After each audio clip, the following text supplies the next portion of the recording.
冰冷的月光如水银般倾泻。那座通天彻地的巨塔塔名为巴别塔，是世间所有绝望的终点，是魔王盘踞的巢穴，第13次重生的轮回已启幕。前12次，无论击败魔王还是守护猎人，世界中逃不过毁灭结局。两道身影，一黑一红，就在这无尽的坠落中再次展开了死斗。他们是宿命的对手，是光与影的纠缠。此刻，红发魔王狂笑，这是终结。12神座之暴君，人类最强且最后的猎人，你所拥有的力量也将会成为我的。紧随着一阵撕裂天际的毁灭性能量，光芒散去，毁灭性的能量风暴渐渐平息，地面上只留下一片狼藉和一滩刺目的血迹，宣告着刚才战斗的惨烈。然而，在这片死寂的废墟之上，一道温柔而坚定的金色光芒亮起，一位身穿正装、留着金色长发的女子静静地站着，她的双手在身前合拢，璀璨的圣光在她掌心汇聚。流淌，什么居然还有一个？红发魔王察觉到了这股气息，他惊讶地转过头，看向那名金发女子。最强的猎人朱剑鹤已经消失了，区区一个小丫头又能做些什么呢？他低声吟唱，掌心的光芒愈发耀眼。不朽的帷幕就在魔王将所有注意力都放在他身上的一瞬间，噗嗤，利刃穿透血肉的声音突兀地响起。红发魔王发出一声痛苦的闷哼，嘴角溢出鲜血，他难以置信地侧过头，看着身后那个本应死去的人。喂，为什么你？朱剑鹤的脸上带着一丝疲惫，但嘴角却勾起一抹胜利的微笑，眼神锐利如刀。真是的，你还是老样子，这么容易就放松警惕。切！魔王不屑地啐了一口，别以为这种程度的擦伤就能干掉我。他正想发力挣脱，却突然脸色大变，他猛地低头。魔法阵，你是什么时候？话音未落，无数条闪烁着金色电光的漆黑锁链从法阵中轰然射出，瞬间将他全身死死地捆绑起来。格莱普尼尔的锁链，朱剑鹤的力量仍在攀升，金色的闪电在他周身狂舞。神之化身宙斯，区区一个人类竟敢！被锁链束缚的魔王发出不甘的咆哮，声音中充满了屈辱与愤怒。区人类，太失礼了！朱剑鹤冷冷地回应，我已经打败你6次了，你这微不足道的魔王！话音落下，他引爆了积蓄已久的全部神力。轰！缠绕在魔王身上的锁链瞬间变成了毁灭的刑具，亿万伏特的金色雷霆从中疯狂爆发，将魔王彻底淹没。在这片彻底的废墟之上，朱剑鹤面无表情地从口袋里摸出一根烟，用打火机点燃，然后深深地吸了一口。他看了一眼脚下魔王化为焦炭的残骸，真是的，反正都是要死的，偏偏搞得这么麻烦。他轻声抱怨道。为什么一个颤抖的声音从他身后传来？是那个金发女子何陨尸。朱剑鹤叼着烟，神色淡漠地看着他。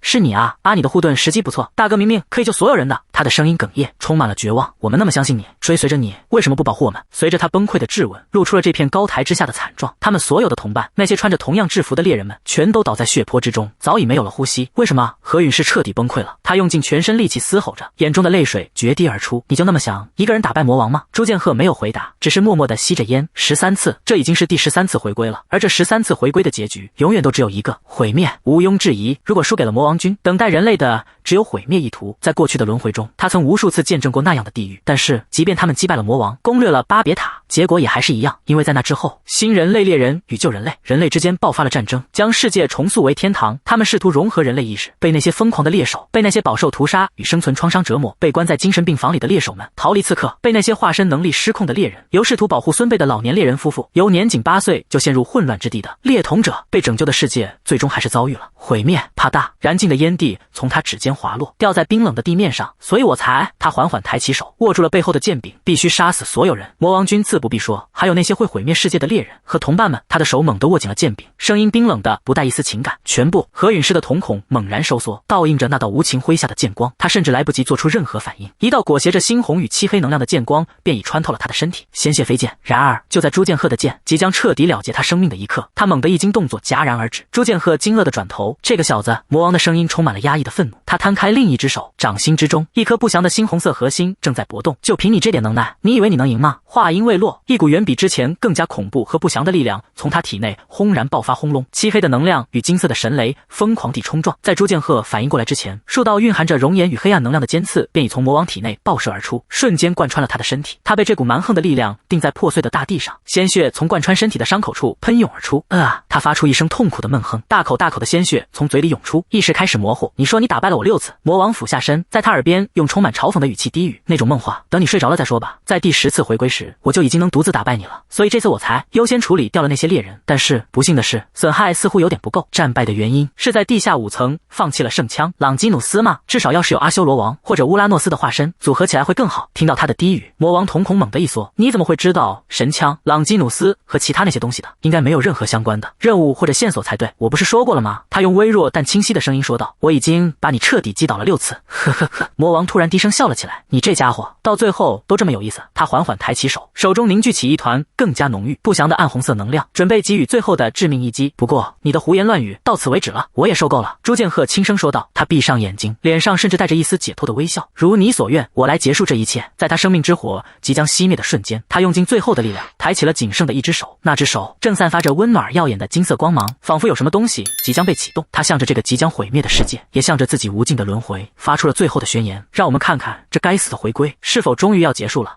20某某年新年伊始，夜空被一道不祥的紫色裂隙撕开，一个巨大的漩涡缓缓成型，魔王红发披散的狰狞身影从中浮现。卑微的生物们，被恐惧的漩涡吞噬吧！他俯瞰着下方灯火通明的现代都市，脸上是毫不掩饰的狂傲与残忍。我们恶魔们将歼灭这个维度的人类。他的声音如同雷霆，响彻在每一个人的耳边。巨大的金色瞳孔中充满了蔑视，你们将在哀求中无助的死去。下一秒，整个世界仿佛被按下了暂停键，一道耀眼的光柱从天而降，贯穿了大气层，猛烈地撞击在地球之上。从那光柱爆发的地方，一座不祥的插着骷髅旗帜的巨大门扉拔地而起，以此为开端，2888座地下城遍布了全世界。紧接着，从那些闪烁着猩红光芒的传送门中，无穷无尽的怪物开始了他们的进军。面对着前所未有的入侵，人类动用了军队。喂，我们真的要开枪吗？一个年轻的士兵紧张地看着眼前的怪物大军，声音有些颤抖。我现在有点害怕了。准备指挥官下达了命令，开火。震耳欲聋的枪炮声瞬间响起，无数子弹和炮火组成的金属风暴猛烈地倾泻向怪物大军。然而在硝烟与火光之中，令人绝望的一幕发生了。那些子弹打在怪物们的身上，如同石沉大海，只能溅起微不足道的火花，根本无法穿透他们坚韧的皮肤。在人类引以为傲的现代火力面前，怪物们毫发无伤。他们那闪烁着红光的双眼，充满了对眼前这些食物的残忍与蔑视。人类的现代武器甚至都无法对这些怪物造成丝毫损伤。前线部队被迫撤退，直到退无可退。一个身披重甲的兽人狂吼着，举起了巨大的狼牙棒，朝着一名已经吓傻的士兵狠狠砸下。就在士兵发出绝望惨叫，即将被砸成肉泥的瞬间，一道黑影从天而降，快如闪电。他以惊人的速度和力量，一棍将那头巨大的兽人砸飞出去，鲜血飞溅。兽人那坚固的头盔，这一击之下瞬间粉碎。在人类被绝望击垮之际，一群被称为猎人的人出现了。他们挺身而出，对抗怪物。猎人是觉醒了力量的人，他们能够操控被称为化身的第二自我，这取决于他们的个性、能力和潜在的天赋。他们通过觉醒成各种形态，从神灵到英雄，来释放自身的力量。猎人们的出现标志着人类反击的开始。就这样，以全球11亿人的生命为代价，人类成功深入并征服了这些地下城。然而，就在人们以为胜利在望时，一个士兵突然惊恐地瞪大了眼睛，他的头盔因为震惊而掉落。不会吧，这不可能！他指着前方，发出了难以置信的尖叫。就在众人惊愕之际，一个冰冷的、不带任何感情的声音在所有人脑海中响起：第一阶段教程已通关。这么说，这只是个开始。一个士兵喃喃自语，脸上的血色瞬间褪去。不会吧！突然，一道无比圣洁的金色光柱从天而降，笼罩了整个战场。地球的人们，士兵们困惑地抬起头，只见一个身后长着巨大羽翼、散发着神圣光辉的天使缓缓降临。我是大天使梅塔特隆，我有一个请求。天使的声音充满了悲悯，他悬浮在半空中，低头看着幸存的人类。我们已经遏制住了魔王和维度入侵者，但现在我们仅仅为了维持一些法律和限制，就已竭尽全力，所以我们需要你们的帮助。梅塔特隆的声音恳切。通过即将开始的伟大召唤，被选中的猎人们将逐一前往名为巴别塔的最终地牢。你必须登上巴别塔塔顶，打败魔王，通关地牢。如果在20年内无法通关巴别塔，届时更强大的怪物将会被释放，不仅是人类，整个次元都将被毁灭。但是希望还没有完全消失。梅塔特隆的语气再次变得高昂。在巴别塔内，猎人们可以无限的变强，我们天使也承诺会给予人类最大的支持。他张开双臂，圣洁的光辉洒向大地，笼罩着每一个幸存者。在高维神明的祝福下，你们将永远不会孤单。愿神保佑你们，愿神的祝福永远与你们同在。黑后卫诅咒和火力都远远不够啊，连皮毛都伤不到。一名在前线苦苦支撑的猎人大声嘶吼，他的身后，一头巨大的羊头恶魔正用他那巨大的镰刀轻松地抵挡着后方的火力。不用你喊，我已经在全力输出了。负责远程攻击的法师猎人也气急败坏地吼了回去，他身前浮现着数个魔法阵，但显然收效甚微。你也来挡一下试试啊！再这样下去，后卫就要被团灭了，快跑啊！眼看防线即将崩溃，恐惧瞬间吞噬了所有人。呀啊！我不想死啊！我绝不可能死在这种垃圾场里！他一边跑一边绝望地嘶吼着。砰！那个逃跑的年轻猎人还没跑出几步，就被脚下的石头绊倒，扑通！他重重地摔倒在地，失去了意识。你这个笨蛋，你还要在那儿躺多久？哈！该死！不会吧？散开！哈啊！谁来阻止？朱剑鹤躺在地上，看着天花板，脸上露出一丝无奈的苦笑。才刚过来就差点死了。他朱剑鹤已经不是第一次经历这一切了。当回归来到第13次，老实说，真的很烦。哎呀，所以这次他是死在这里了吗？朱剑鹤看了一眼地上那具属于自己的尸体，面无表情地说道：妈，总之谢了，多亏你吸引了火力，我才没被踩死。他一边说着，一边下达指令。化身观测者阿凡达分析情况并提交报告。那么是我失陪了。朱剑鹤整理了一下领带，正准备离开。就在这时，一队猎人支援赶到，快来帮忙，我们已经损失了2个人了。幸存的猎人看到援军，急忙求助。更重要的是，那家伙在干什么？一个女猎人指着朱剑赫，对同伴问道：“大概是看到尸体吓傻了吧？别管他了。”然而，另一位金发女子却紧紧地盯着朱剑赫的背影，眼中充满了困惑和探究。大哥，朱剑赫听到了他的声音，嘴角勾起一抹不易察觉的微笑。他从口袋里掏出烟盒和打火机，动作娴熟。答对了，咔嗒一声，他点燃了香烟。是啊，朱剑赫叼着烟，一脸惬意地吐出烟圈。回归之后来一根，真是享受啊！他一边悠哉地抽着烟，一边看着观测者反馈回来的信息。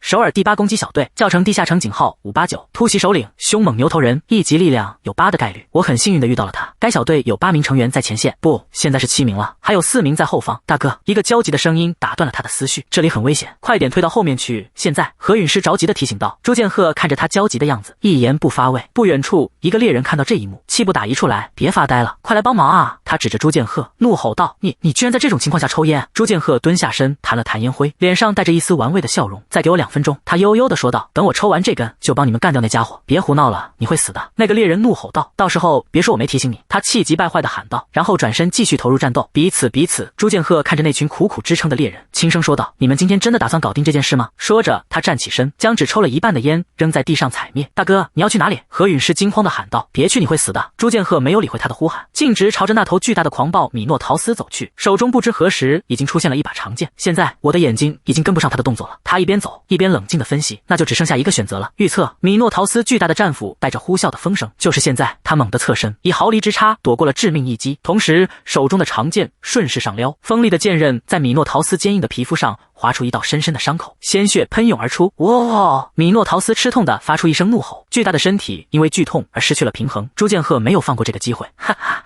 他发出一声狂笑，眼中闪烁着兴奋的光芒，这才像话嘛！他借着米诺陶斯前倾的势头，身体如同鬼魅般旋转，手中的长剑在空中划出一道道致命的银色弧光，不断的在怪物身上增添新的伤口，每一剑都精准的落在怪物的要害，鲜血如雨般洒下。米诺陶斯巨大的身体再也支撑不住，轰然倒地。他张着大嘴，想要发出最后的咆哮，但朱剑赫没有给他这个机会，像个傻子一样张着大嘴，我就把他给你切下来。他高高跃起，手中的长剑带着雷霆万钧之势，狠狠地斩下。很可悲，朱剑赫甩了甩剑上的血迹，脸上带着一丝轻蔑的笑容。谁会卡在这种弱鸡身上？他转头看向身后那些目瞪口呆的同伴。然而，就在他放松警惕的一瞬间，一只巨大的利爪突然从米诺陶斯那还未完全死透的身体里伸出，猛地刺穿了他的腹部。昏暗的地下城通道里，血腥味混着尘土味弥漫。朱剑赫猛地踉跄一步，刚在拐角遭遇没死透的牛头怪。那家伙挥舞着染血的巨斧。老大哥，何陨师着急地喊着，那只牛头怪还活着。朱剑赫咬咬牙，以我目前的状态，我无法完成它。话刚落，牛头怪再度扑来，别再挣扎了，乖乖投降吧。不管怎样，我很快就会送你的朋友去另一个世界了。朱剑赫侧身躲避，斧锋扫到牛头眼睛，血珠飞溅。系统这时提示猎人朱剑赫给疯狂的牛头怪致命一击。贡献排名：第1名朱剑赫，第2名朴俊泰，第3名何岩师。掉落了48枚紫色硬币，你对一只牛头人形首领造成了超过80的伤害，单人通关获得称号折断牛角之人。牛头怪之角已掉落，战斗暂歇。朱剑赫精疲力尽，踉跄了一下，躺在地上，他的膝盖全毁了。一个同伴惊呼道：“普通的治疗魔法根本不管用。”另一个人焦急地摇晃着他的肩膀：“魏剑赫说点什么啊？”朱剑赫苦笑了一下，自嘲道：“最后还是出糗了，借过我来了。”何陨师推开众人，冲到了朱剑赫身边。治愈之花，治愈！他双手合十，掌心发出一道柔和的绿色光芒，一朵由能量构成的花朵在朱剑赫的伤口处缓缓绽放，治愈着他的伤势。治愈之花，女，恢复技能独特，一种能治愈伤痛的花卉魔法，请不要再勉强自己了。他轻声说道，声音中带着一丝恳求。如果大哥出了什么事，我回去就没法面对孤儿院的大家了。一滴泪水从眼角滑落，所以求你了，快醒过来，我求你了。听到这话，朱剑赫缓缓睁开眼睛，脸上带着一丝无奈的苦笑。真是的，比起我，你更担心他们啊。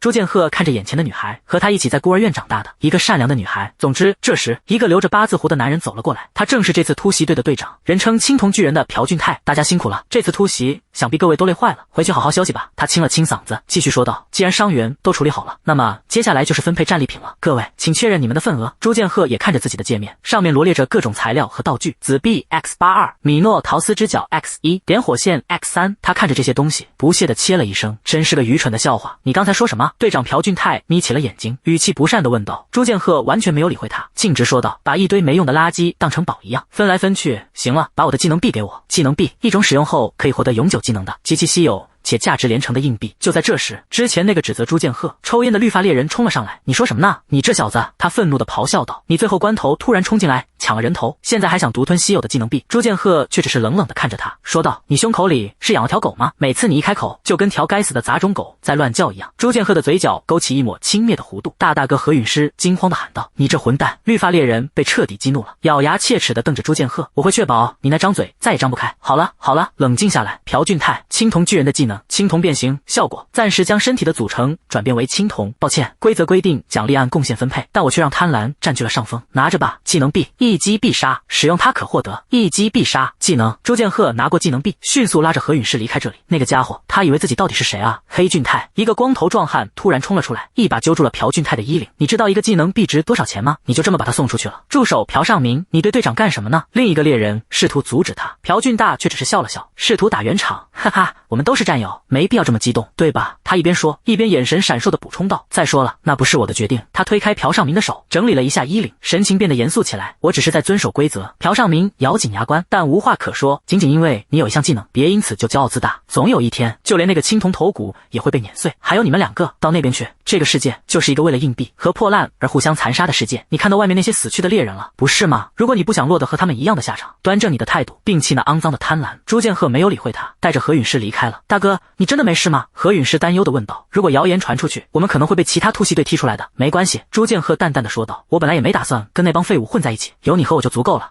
何陨师愣了一下，随即脸颊微微泛红。真是的。你又说这种话？朱剑鹤从口袋里掏出烟，何陨师看到这一幕，好奇地问道：“更重要的是，大哥，你抽烟吗？为什么我之前居然不知道那件事？”朱剑鹤吸了一口烟，缓缓吐出，眼神深邃。就算我复活10次。朱剑鹤温柔地抚摸着何陨师的头发，轻声说道：“你还是那么可爱。”何陨师的脸瞬间涨得通红。大哥，你突然在说什么啊？朱剑鹤吸了一口烟，没有回答。他的脑海中闪过了一幕幕血腥而悲伤的回忆，那是在过去的轮回中，他亲眼看着何陨师死在自己怀里，鲜血染红了他的白色长裙，周围是遍地的骸骨，象征死亡的白色百合。这次我在想，等我最终不得不杀了你的时候。夜晚的赛罗姆学院，万籁俱寂，突然一个声音打破了宁静。化身伊卡洛斯，走廊里一个金发男子微笑着，他有着精灵般的耳朵和自信的眼神。在他的能力下，一个黑发小男孩欢快地漂浮在空中，兴奋地踢着腿。哈小男孩高兴地喊道。很快，更多的孩子也被这股神奇的力量托起，在走廊里飘来荡去，像是失重了一般。要是被严师姐姐发现了，她会生气的。一个谨慎的孩子提醒道。但那个带头的黑发男孩却毫不在乎地笑着说：“谁管他啊，好玩就行了。”话音刚落，一个愤怒的声音从走廊尽头传来：“我不是告诉过你们，不许在这里使用能力吗？”一个小女孩指着他，脱口而出：“啊，是那个恶霸老太婆。”你说谁是老太婆？何陨师额头青筋暴起，怒吼道：“我才19岁，正值青春年华。”他握紧拳头，迈开步子，朝着那群还在空中漂浮的孩子们猛冲过去。孩子们惊慌失措，在金发男子的带领下，急忙朝着一扇门飞去。门上挂着一个牌子，上面写着剑鹤的房间。房间里光线昏暗，只有一片宁静的蓝色调。一个身影正坐在书柜前。这是我的第13次回溯了，他喃喃自语。为了阻止人类的灭亡，他已经独自战斗了数百年。不知从何时起，我已经达到了作为人类的极限。全鹤的目光暗淡下来，看来这将是我最后一次回溯了。在这个世界里，普通硬币根据等级呈现出彩虹般的不同颜色，但有一种东西超越了常规。剑鹤的眼神变得坚定起来，他伸出手，仿佛在召唤什么。化身观测者，猎人和化身都拥有隐藏的潜力。他看着眼前的化身，下达了新的指令：打开化身状态窗。这些潜能的本质在使用硬币之前无人知晓，这意味着使用硬币并没有所谓的正确答案。不过剑鹤心想，经历了13次回溯，你总能看清那条最优解。他毫不犹豫地举起手中的透明装置，上面显示着他拥有的82枚紫色硬币。一个系统提示框在化身面前弹出，是否消耗82枚硬币强化。化身观测者心中默念，按下了确认键。82枚紫色硬币相当于3200万韩元。他暗自盘算着，不知道何陨师要是知道我把这么多钱砸在这上面，会是什么表情。就在他思索间，他的化身观测者在一片耀眼的蓝光中仰起头，等级飙升至9级，同步选项已解锁。剑鹤的嘴角勾起一抹自信的弧度。观测者开始同步。朱剑鹤直视着他的化身，下达了命令：读取我的数据。观测者伸出手，轻轻按在他的胸口，一股蓝色的能量从他掌心涌出，瞬间将两人连接起来。同步进行中。就在同步开始的瞬间，观测者猛地一震，仿佛看到了什么难以置信的景象。数据流如潮水般涌入他的意识，让他不由得惊道：“没有时间了，你看到了，对吧？”他低声说道：“我记忆中你未来的样子。”他将自己回溯了13次所积累的关于他未来最终形态的全部记忆强行灌输给了他。观测者头上的护目镜爆发出刺眼的光芒，整个房间都被蓝光照亮。叮的一声轻响，新的系统提示浮现在空中：获得独有技能强制觉醒，扩展根源形态，潜力已确认。数据传输结束。观测者半跪在地，大口地喘着气。他继续下达指令，声音冷静而而果决，以当前情况为基础，计算所有可能的未来。话音落下，观测者头上的护目镜再次闪烁，强大的数据流让他身体一颤，但剑鹤的命令接踵而至，定位所有隐藏的敌人，并在地图上标记出来。观测者3级能力解锁，敌人探测。观测者痛苦地抱住头，似乎在承受巨大的负荷。在网格地图上，一个个代表敌人的红色标记清晰地浮现出来。觉醒已达极限，他仰起头，发出一声痛苦的呻吟，似乎已经无法再承受更多。解锁最终能力需要5枚海军硬币。剑鹤看着地图上清晰的敌人标记，满意的摸了摸下巴，进展得很顺利。他转向半跪在地、精疲力竭的观测者，赞许道：“干得好。”说完，他便转身赤脚走出了房间，留下观测者独自在黑暗中。与此同时，赛罗姆学院外的一片空地上，几个黑影聚集在一起，其中一个的身影语气不善地说道：“这么说，那个家伙把所有的技能硬币都给囤起来了。该死的混蛋！”他啐了一口。旁边另一个黑影质问道：“那你之前在干什么？”面对同伴的质问，绿发男子怒吼道：“所以我现在才要来杀了他。”一个留着紫色头发的男人显得有些不安，他小声地问：“这样真的好吗？”他一边说着：“他不是那个单挑了牛头怪的家伙吗？”领头人冷哼一声，不屑地说道：“哼，只要是偷袭，再强的人也能干掉。”长着尖耳朵的男人谄媚地笑道：“嘿嘿，说的也是老大，给我们看看吧，你的化身捕食。”他抬起头望向远处的赛罗姆学院，语气变得严肃，充满野心。第7次巴别塔大召唤即将来临，我们必须变得足够强大，足以碾碎任何挡路的人。他的脑海中浮现出几个目标的身影，一个拥有独特治疗技能、身穿韩服的化身，以及那个能够单挑牛头怪的猎人剑鹤和他的化身观测者。只要能吞噬掉这些，领头人握紧了拳头，眼中闪烁着贪婪的光芒，我们就能晋升到 B 级了。正当那戴着兜帽的领头人沉浸在自己的野心之中时，手下突然身体一僵，发出一声痛苦的闷哼：“老大呀啊！”一个手下发出惊恐的尖叫，领头人惊恐的回头，剑鹤面无表情的拔出染血的刀，任由温热的血液溅到自己脸上。他冷漠的看着倒下的男人，轻声说道：“人类的肌肉太少了，捅进去的时候没什么阻力。”朱诺扛着巨斧的绿发男子怒吼道：“可恶！”就在众人惊愕之际，一个留着红色长发、有着尖耳朵的男人怒吼着冲了上来，拳头带着凌厉的劲风直取剑鹤。“原来你就是那个小偷，你果然有与名声相符的胆量。”他加大力道压制着剑鹤，不过你是不是有点太弱了？面对红发男子的嘲讽，剑鹤脸上沾着血迹，却露出一抹轻蔑的微笑。要想炫耀力量，他用握着血刃的手指了指对方：“就去练相扑吧。”话音未落，他身形一闪，灵巧的跃起，轻松躲过了红发男子势大力沉的一拳，让他扑了个空。回速会让你失去大部分的身体能力，但有些东西却会保留下来。他眼中寒光一闪，身影如鬼魅般穿梭在敌人之间。呀啊！那个绿发男子发出一声惨叫，剑鹤的短刀已经无情地划过他的身体，带出一道血线，像是精准度技巧。他手中的短刀划出一道道致命的弧线，每一次挥舞都精准无比。剩下的几人见状，立刻挥舞着刀剑从四面八方扑了上来。然而在剑鹤眼中，这些攻击破绽百出，他如同在刀尖上跳舞，身形在围攻中穿梭自如，每一次闪避和反击都恰到好处，还有烙印在灵魂深处的战斗直觉。拳鹤一个迅猛的回旋踢，正中一名偷袭者的胸口，剑鹤稳稳落地，手持血刃，眼神冰冷而自信。在与人类的对决中，我绝不会输。兜帽领头人挣扎着，咬牙切齿道：“可恶，为什么偏偏是他？”那个红发男子站了出来，眼神凶狠地说道：“队长，这里交给我吧。”他张开嘴，露出尖利的牙齿，发出一声非人的咆哮。化身昂格里安，红发男子本人也开始发生恐怖的异变，他的身体被紫色的能量包裹，皮肤变得惨绿，肩膀上长出尖刺，痛苦地嘶吼着。剑鹤的眼神一凛，握紧了手中的短刀，他能感觉到对方身上散发出的邪恶气息，那已经不是化身了，而是怪物。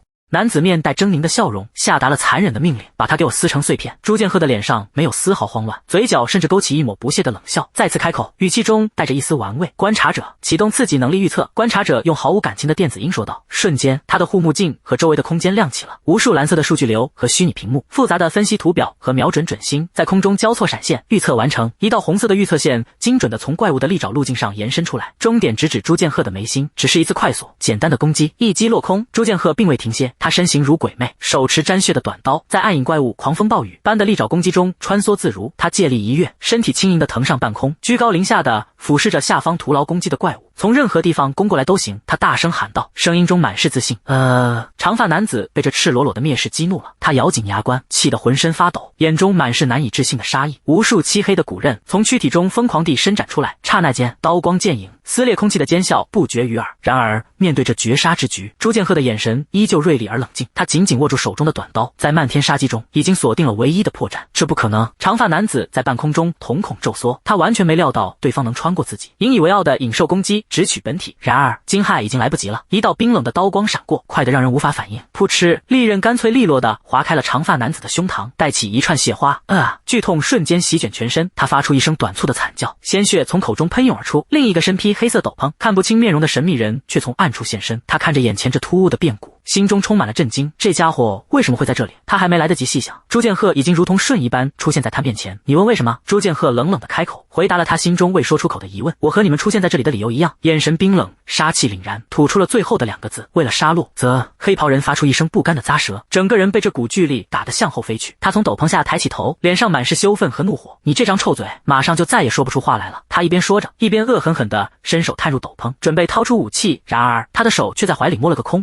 他愣了一下，手在身上四处摸索，哪去了？就在他和其他同伙满脸困惑的四处张望时，朱剑鹤带着一丝玩味的笑容开口了：你是在找这个吗？他缓缓抬起手，一把黑色的手枪正被他握在手中，枪口悠闲地转动着。我倒是很好奇，为什么这种对地下城怪物无效的武器会被分发给你们？什么？黑袍人震惊地喊道：大家快退后！但为时已晚，一道红色的激光瞄准线瞬间锁定了一名西装男子的胸口，万般武艺精通已激活。随着系统冰冷的提示音响起，砰砰砰，枪声连绵不绝，在夜色中奏响了死亡的乐章，惨叫声此起彼伏。那些身穿西装和黑袍的敌人根本无法捕捉到他的动作，只能在惊骇与绝望中被子弹贯穿身体，无力地倒下。朱剑鹤静静地站在尸体中央，脸上沾染着些许反溅的鲜血，表情却依旧平静。他走到那个之前被他打飞的黑袍人面前，一脚踩住了对方。你在干什么？朱剑鹤俯视着他，用枪口指了指对方，嘴角勾起一抹嘲讽的笑意。这一点装死的伎俩，连猴子都骗不过。黑袍人感受着头顶传来的屈辱和冰冷的杀意，发出了不甘的怒吼。砰！又是一声枪响，子弹擦着黑袍人的脸颊飞过，在地面上激起一串火星。朱剑鹤将枪口缓缓收回，眼神中带着一丝戏谑的看着脚下这个已经完全丧失战意的人。如果你想杀我，上次就该动手了。青铜泰坦朴俊泰此刻浑身颤抖，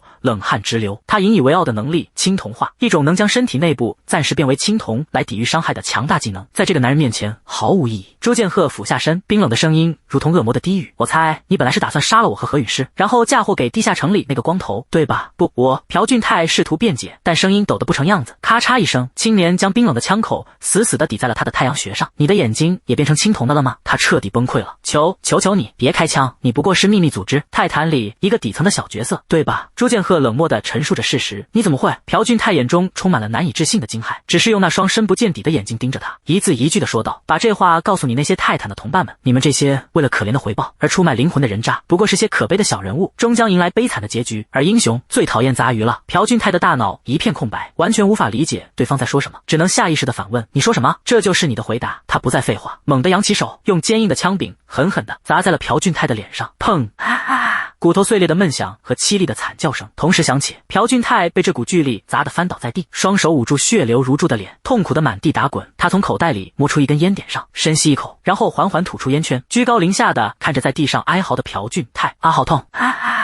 在一片哀嚎声中，朱剑鹤毫不留情地抬起脚，又一次重重地踩在了朴俊泰那张已经血肉模糊的脸上，将枪口死死抵在朴俊泰的头上。朴俊泰浑身止不住的颤抖，声音带着哭腔，绝望地哀求着：求求你！朱剑鹤吐出一口烟圈，眼神冰冷地看着他，缓缓开口：我让你去告诉他们什么来着？在死亡的威胁下，朴俊泰的记忆前所未有的清晰。他抬起那张血肉模糊的脸，用颤抖的声音一字一顿地复述着那段羞辱性的话语：像你们这种为了蝇头小利就出卖灵魂的渣子，不过是注定会迎来可悲结局的杂鱼罢了。他的脑海中闪过同伴们惨死倒地的画面，而英雄最讨厌杂鱼了。朱剑鹤听完，脸上露出一丝满意的笑容：记性不错嘛，现在给我滚出我的视线！连滚带爬地站起来，用尽全身的力气，头也不回地向着黑暗的树林深处逃去，背影狼狈不堪。朱剑鹤站在原地，静静地看着那个身影消失在夜色中，然后抬起手，将沾着血迹的烟送到嘴边，深深地吸了一口。系统提示：恭喜，你已经击败了传闻中的杀人团伙，成就解锁灵魂对决，获得的称号濒死决斗者。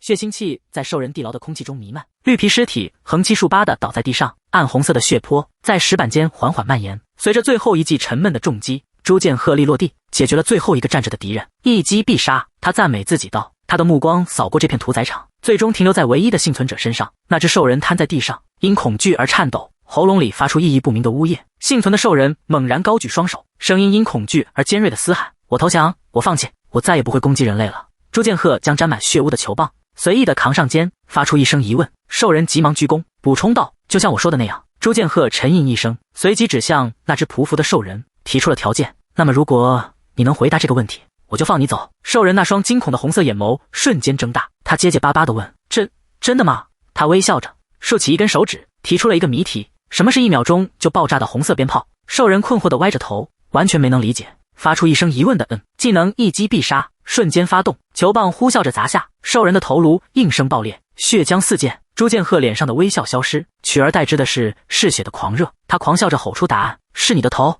你这个白痴！蓝色的系统窗口在他面前接连弹出，宣告着战斗的结束。兽人战士小队已消灭。他站在尸骸之间，身上沾满血污，冷静地看着眼前的战果。何陨师的声音从旁边传来，带着一丝不安：这是不是有点太过分了？朱剑鹤头也不回，反问道：太过分？他用手指擦去嘴角的血迹，语气平淡地补充道：反正他们很快都要死了，1年后你就会习惯的。一个身形高挑、由纯粹能量构成的蓝色女性身影在他身旁显现。他开口道：化身观察者。他面前弹出一个窗口，显示着5枚海军硬币的奖励。朱剑鹤的声音响起，宣告着新的变化：心灵之眼觉醒。紧接着，强制激活的通知弹出，观察者的终极能力心灵之眼已被解锁。观察者全身被耀眼的蓝色光芒包裹，缓缓悬浮升空。他头盔下的眼睛闪烁着纯粹的能量，仿佛一个全新的存在正在诞生。头盔上，一只蓝色的眼睛缓缓睁开。朱剑鹤满意的闭上眼，感受着这股力量。身后的观察者静静的悬浮着。他开口说道：好了，这样准备工作就完成了。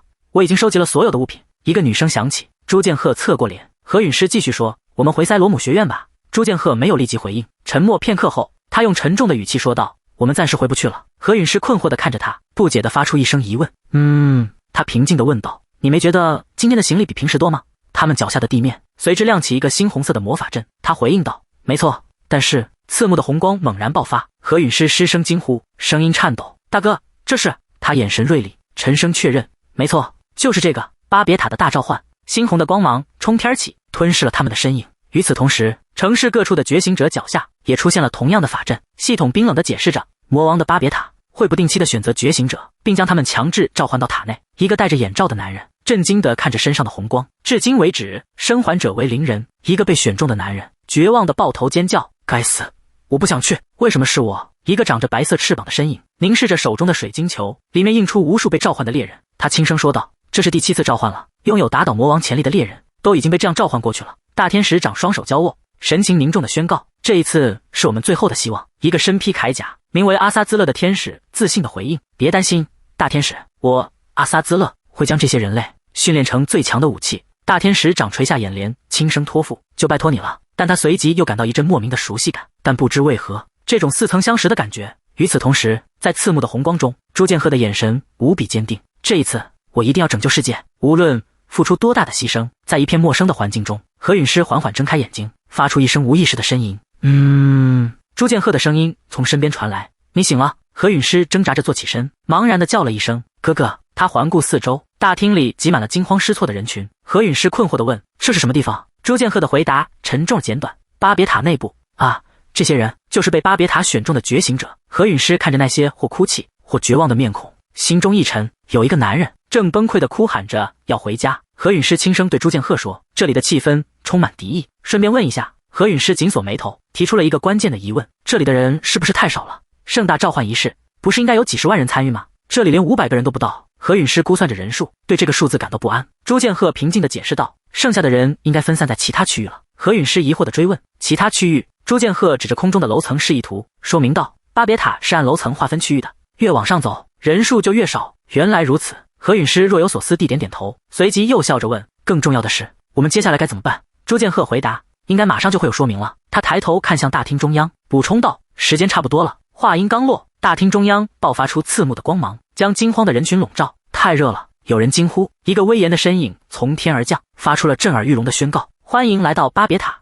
那个头戴犄角、身披斗篷的魔物张开双臂，声音回荡在整个大厅：我是魔王忠实的仆人克鲁斯提。那个恶魔咧嘴一笑，露出了尖利的牙齿，眼中闪烁着残忍的光芒。他环顾着惊恐的人群，嘲弄道：看来你们对这突如其来的召唤感到很困惑啊。人群中有人认出了他的身份，失声尖叫：啊，是恶魔！克鲁斯提悬浮在空中，语气轻蔑：对于对此地一无所知的虫子们，我就好心解释一下巴别塔第1层的规则吧。他伸出一根尖利的手指，宣布道：规则1，人类将根据狩猎表现进行排名。所有人面前都弹出了蓝色的计分窗口，上面清晰地列着得分项：消灭怪物10分，消灭冠名怪物100分，消灭首领怪物300分，完全通关副本1000分。克鲁斯提的声音再次响起，带着不祥的预告：3周后，在场的200人中没能进入前50名的人。克鲁斯提眼中紫光一闪，冷酷地宣布了淘汰者的下场：我会把他们全部杀掉。一个猎人终于忍无可忍，指着克鲁斯提怒吼：别小看我们，谁杀谁还不一定呢。他仗着人多势众，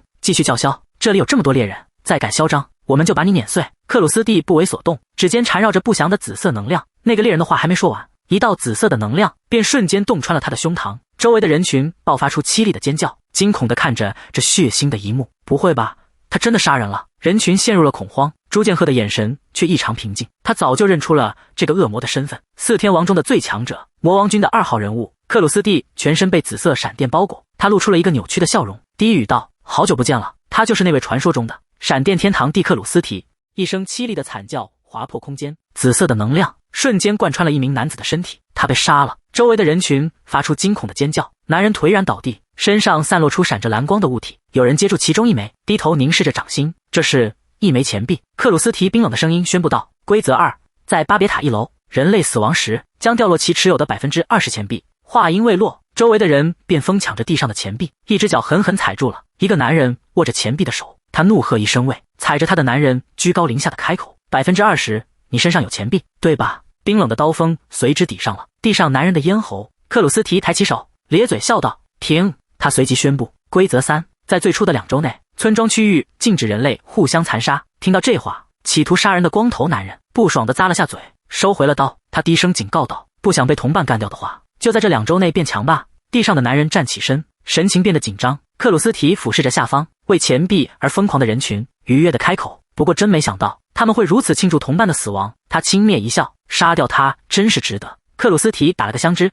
紫色的能量在指尖汇聚。我来给你们一个特别服务吧，他高声宣告。位高责任重，他会撕碎钱币最多的人。紫色的电光瞬间迸发，直奔人群中钱币最多的2人。何允氏惊恐地尖叫道：住手！紫色的能量在朱剑鹤周身爆开，却未能伤他分毫。何允师冲到朱剑鹤身边，关切地问道：大哥，你没事吧？他平静地回应：没事。何允师看向空中，喃喃道：到底发生了什么？一个身着纯白铠甲的身影从天而降，威严地宣告：规则4，恶魔与天使不得伤害或强迫人类行动。身披铠甲的红发天使怒视着克鲁斯提，呵斥道：给我好好工作！该死的！人群中有人敬畏的低语：是天使？克鲁斯提闻声侧目，轻蔑地开口：我当是谁呢？他漫不经心地撩起头发，轻笑道，正要有意思起来了，随即不耐烦地补充道：你倒是先宣布了。好吧，也行，至少那些枯燥的解释现在都讲完了。他的眼中闪烁着紫光，宣布道：最后一条规则，一条最终规则浮现，恶魔与天使会赋予人类不同的成就与任务，人类有自由选择阵营的权利。在巨大的花窗前，天使与恶魔对峙着，下方的人群仰望着他们。克鲁斯提看向人群说：不想死的话，就拼尽全力挣扎吧。他又俯身道：你们变得越强，维度可能性开放的越多，我们的力量也会随之增强。他咧嘴一笑，所以尽情的挣扎吧。克鲁斯提发出了癫狂的大笑，随即重重落地。红发天使则沐浴在光芒中，在众人面前缓缓降落。名男子抱着同伴冰冷的尸体，向天使恳求道：拜托，能让我们死去的同伴复活吗？天使冷酷地拒绝了：我做不到。人群立刻炸开了锅，绝望的质问声此起彼伏。告诉我们怪物的分布和地下城的情报，我们怎么获得食物？要怎么打败怪物？天使试图安抚混乱的众人，首先请冷静下来，一个一个来。此时的朱剑鹤却已转身离去，他对身旁的何允师说：我们走。何允师不解地问：啊，你不想听听情报吗？你之前没听到规则吗？朱剑鹤反问：反正从他那里只能得到任务而已。他满不在乎地说。阳光穿过茂密的树冠，洒在一片宁静的森林里。这里是巴别塔1层，野外红星部落哥布林驻地。哥布林哨兵的尖叫声划破了营地的宁静。有入侵者！一只哥布林咆哮着下令：所有人拿起武器！他率先冲锋，嘶吼着：是人类！这家伙太强了！他话还没说完，就被击倒在地，吐血身亡。朱剑鹤挥动球棒，精准地击碎了冲锋者的头颅。他不耐烦地对剩下的哥布林说：你们就不能安静地去死吗？我只想快点收集点数。人类！一只哥布林怒吼着下令：杀了他！他们挥舞着武器一拥而上，一群愚蠢的弱者。朱剑鹤轻蔑地说。朱剑鹤挥动球棒，将一只哥布林击飞，嘴里不耐烦地催促：快死吧！他旋身用球棒扫开一片攻击，动作干净利落。突然他在原地一愣，然后转身一躲，一支箭矢擦着他的脸颊飞过，深深地钉入他身后的地面。他侧头看向箭矢射来的方向，一个哥布林弓箭手正站在高处，竟然有弩手，真麻烦。朱剑鹤暗自吐槽。哥布林弓箭手一惊，他竟然躲开了，这家伙是怪物吗？他喃喃道。接招！何允师从天而降，用平底锅猛地砸向哥布林弓箭手。他得意地宣布：我解决掉这只了。朱剑鹤闻声诧异地回头，朱剑鹤兴奋地大喊一声：漂亮！接着用缴获的斧子终结又一只哥布林的性命。他旋风般地挥舞着武器，哥布林的惨叫声不绝于耳。他手中的球棒不堪重负，变得弯折。他随手将球棒一丢，看着满地的尸体，不爽地咂了下嘴。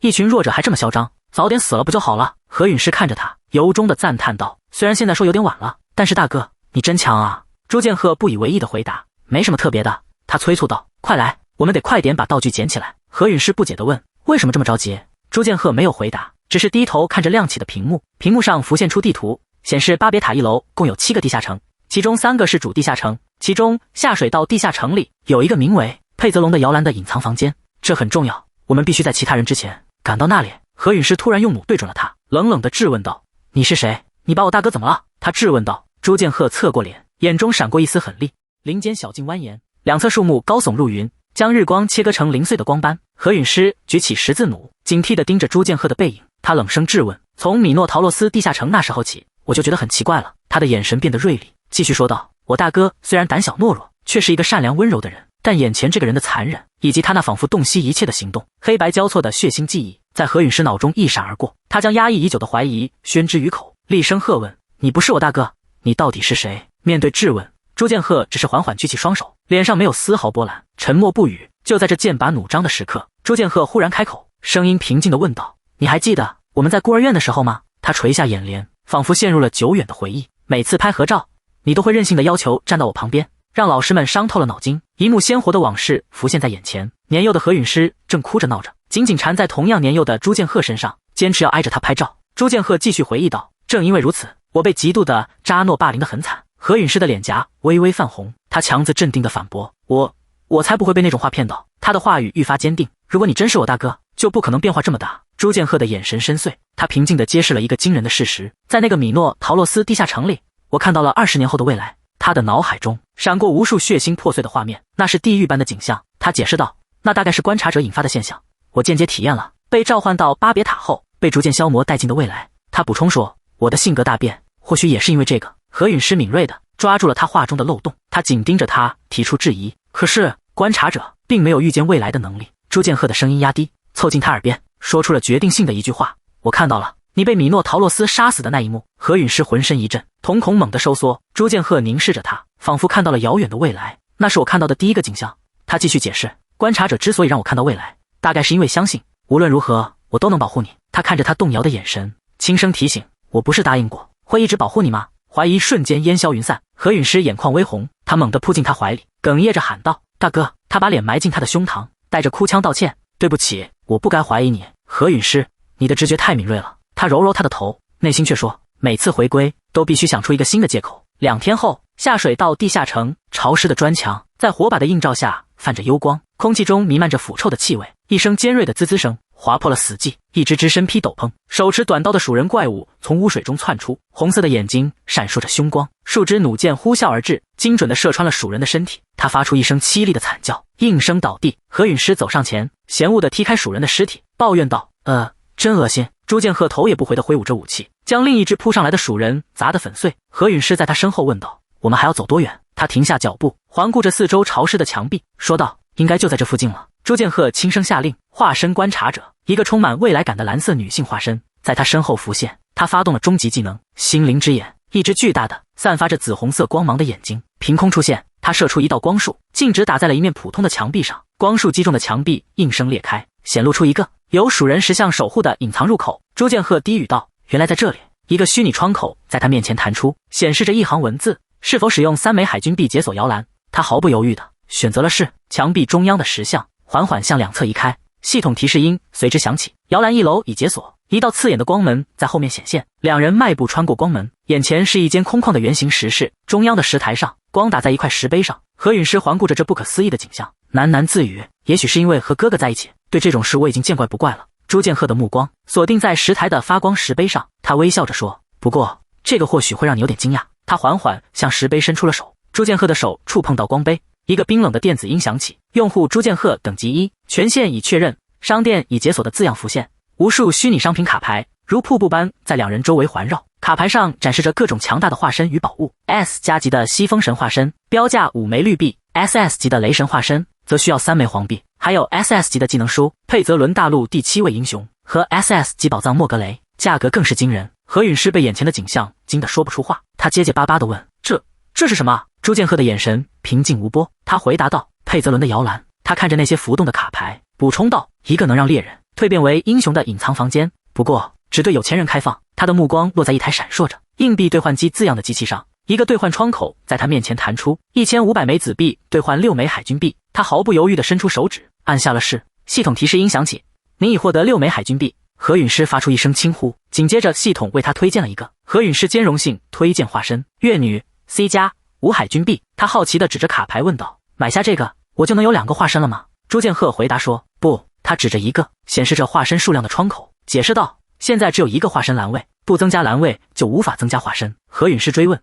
那要怎么增加？朱剑鹤却指着月女的卡牌断然道：别买那个。他毫不留情地评价道：你现在的化身比那个垃圾强多了。何陨师闻言露出了困惑的表情，低声应道：朱剑鹤在琳琅满目的商品中迅速的浏览，很快就找到了目标，一张显示着进化时10海军币的卡牌在他面前弹出。他毫不犹豫，心中默念化身观察者，蓝色的身影再次浮现在他身后，准备执行主人的命令。朱剑鹤毫不犹豫地购买卡牌，心中只有一个念头：是时候进化了。系统立刻响应，观察者的新领域已开启。他身后的观察者化身沐浴在圣光之中，缓缓升空。久违了，那个让我成为12神座暴君的远见者，那些曾与我并肩数百年的伙伴们，无论是纠正万物的德瓦西加，还是一眼洞悉全局的全景监视者，如今都再次出现在了选项之中。但一个全新的选项让他感到意外：游戏管理员。他伸出手指点向了那个散发着神秘气息的问号徽章。系统确认道：进化选择完毕，游戏管理员。系统输入完成，已选择路线。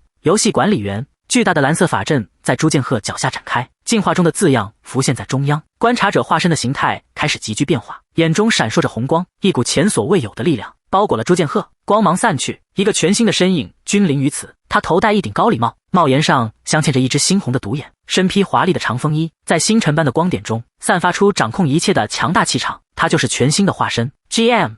幽暗笼罩着下水道地下城的至深之处，一座巨大的王座矗立在前方，王座上的身影散发着不祥的气息，正是此地的最终 BOSS 莱特斯王。他猛地睁开独眼，那只眼罩下的猩红眼眸在黑暗中燃起，一个低沉的声音回荡在空旷的石室中。莱特斯王开口道：终于来了一个挑战者。伴随着沉重的摩擦声，巨大的石门向内敞开，刺眼的光芒涌入，门口站着2个挑战者的身影。朱剑鹤肩扛巨锤，何陨师审视着眼前的空间，他低声说道：这里就是 BOSS 房间吗？王座上的莱特斯王俯视着渺小的入侵者，发出一声轻蔑的尖笑。他质问道：哈，就你们2个？话音未落，朱剑鹤以惊人的速度猛冲而来，一锤砸向莱特斯王的头。朱剑鹤嘴角勾起一抹嘲讽，他低语道：别走神了，快冲我来，你这该死的老鼠！莱特斯王咆哮着猛扑过来，利爪与巨锤在电光火石间轰然相撞。朱剑鹤被巨大的冲击力震退，但他稳住了身形，毫不示弱。紫色的不祥之气在莱特斯王的爪上凝聚。朱剑鹤怒吼道：我才不会输给你！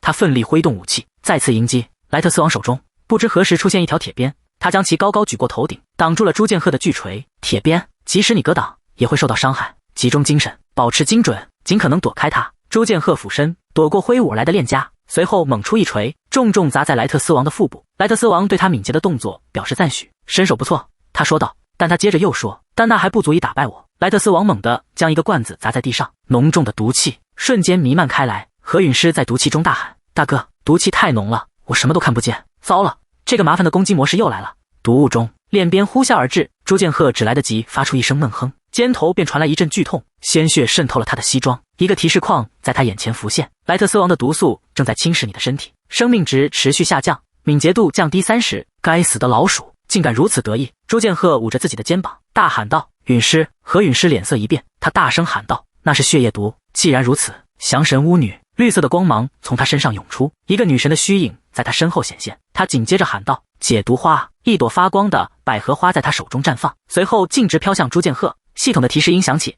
莱特斯王的毒素已被中和。朱剑鹤将巨锤重新扛上肩，向着莱特斯王挑衅道：来吧，放马过来！莱特斯王盯着何陨师，他稍加思索，随即朝何陨师猛冲过去。就在他即将击中何陨师时，朱剑鹤从侧面猛然杀出。莱特斯王惊愕的转身，但已经来不及了。朱剑鹤怒吼道：你这只该死的老鼠，别小看我！伴随着一声震耳欲聋的巨响，朱剑鹤的巨锤携着万钧之力，技能发动，一击必杀，狠狠地砸在了莱特斯王的身上。系统提示音响起，朱剑鹤，你对莱特斯王造成了致命一击。半透明的莱特斯王观察着注视屏幕的2人，他轻声说道：真不敢相信他们2个人就搞定了他，好久没看到这么有趣的事情了。但如果他们只有这点本事，那他们永远也别想通关巴别塔。他接着说，技能发动，猩红独眼锁定了目标，下水道之王夏蒙迪 A+。